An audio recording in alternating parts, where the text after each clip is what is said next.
प्रिया showroom में टंगी उस ड्रेस को ध्यान से देख रही थी।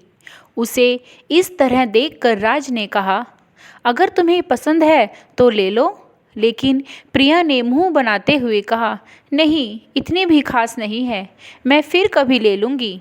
अभी तो मेरे पास बहुत से कपड़े हैं। वैसे भी ज़्यादा कपड़े देख देख कर मन भर जाता है। प्रिया की बात सुनकर राज मुस्कुरा दिया। पिछले 1 साल से वह यही तो सुनता आ रहा था। प्रिया के आगे जाने के बाद भी उसने उस ड्रेस पर लगे हुए टैग को देखा तो समझ गया कि प्रिया ने ड्रेस को लेने से इनकार क्यों किया। तभी घड़ी की ओर देखकर प्रिया बोली, अरे 5 बज गए, राघव का ट्यूशन से आने का टाइम हो जाएगा। सुनो, यहाँ सब्जी मंडी से सब्जियाँ लेते हुए चलते हैं। यहाँ सब्जी सस्ती मिल जाती है। 2 बड़े थैलों में सब्जियां लेकर वे लोग मोटरसाइकिल पर घर के लिए रवाना हो गए। घर पहुंचते ही प्रिया ने सारी सब्जियां फ्रिज में रख दी और खाने की तैयारी करने लगी। प्रिया और राज की लव कम अरेंज मैरिज थी। दोनों एक दूसरे को पसंद करते थे।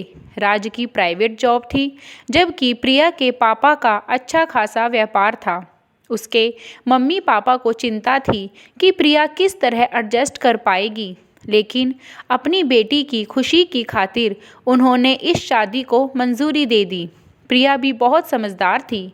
उसने बचपन से ही अपनी माँ को हर परिस्थिति में घर परिवार को संभालते हुए देखा था। उसके पापा भी पहले छोटा मोटा काम ही करते थे। धीरे धीरे मम्मी पापा ने संयम और एक दूसरे के साथ से यह मुकाम हासिल किया था। राज भी बहुत मेहनती और समझदार था। वह प्रिया की हर ज़रूरत का ध्यान रखता था। उनकी ज़िंदगी में राघव के आने के बाद जिम्मेदारियां भी बढ़ गई थी। अपने बच्चे के भविष्य के बारे में भी सोचना था, इसलिए प्रिया फिजूल खर्ची से बचती रहती थी। एक दिन अचानक ही प्रिया के मम्मी पापा उसके घर आ पहुँचे। उन्हें देखकर प्रिया और राज बहुत खुश हुए। राघव भी नाना नानी को देखकर उनसे लिपट गया। वे 2 दिन के लिए आए थे। इस बीच प्रिया की मम्मी प्रिया के हर काम को बहुत ध्यान से देख रही थी।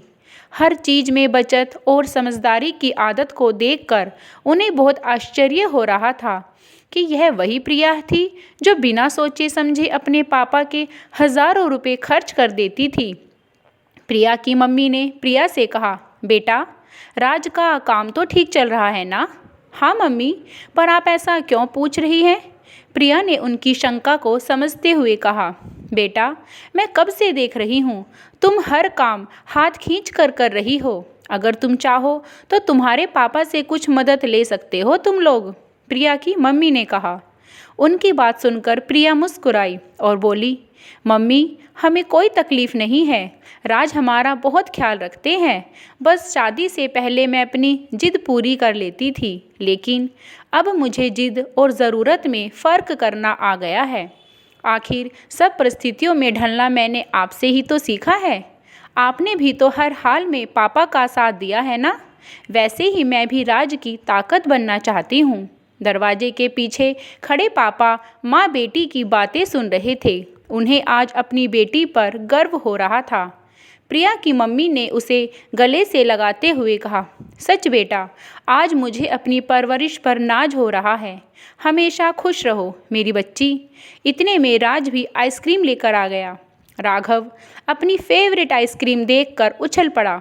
सबने मिलकर आइसक्रीम खाई।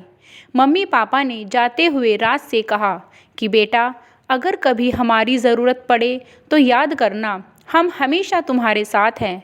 राज ने कहा, पापा, आप लोगों का आशीर्वाद ही हमारे लिए सब कुछ है।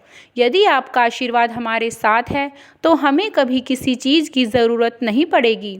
और फिर आपने इतनी समझदार बेटी मुझे जो सौंप दी है, और इसके अलावा हमें क्या चाहिए? अपने बच्चों को इतना खुश और संतुष्ट देखकर उसके मन को तसल्ली हो गई थी कि ये सब परिस्थितियों का सामना करने में सक्षम है। सच ही तो है, एक औरत हर परिस्थिति का सामना कर सकती है। कभी वह नाजुक होती है तो कभी कठोर, कभी छोटी सी बात पर रो पड़ती है तो कभी बड़े से बड़ा गम भी अपने अंदर संभाल लेती है। कम पैसों में तो वो गुजारा कर सकती है, लेकिन सम्मान कम हो वह यह हरगिज बर्दाश्त नहीं कर सकती। दरअसल यही एक औरत की खासियत होती है। वीडियो पसंद आई हो तो प्लीज़ मेरे चैनल को सब्सक्राइब करें, वीडियो को लाइक और शेयर कीजिए। वीडियो को अंत तक देखने के लिए बहुत बहुत धन्यवाद।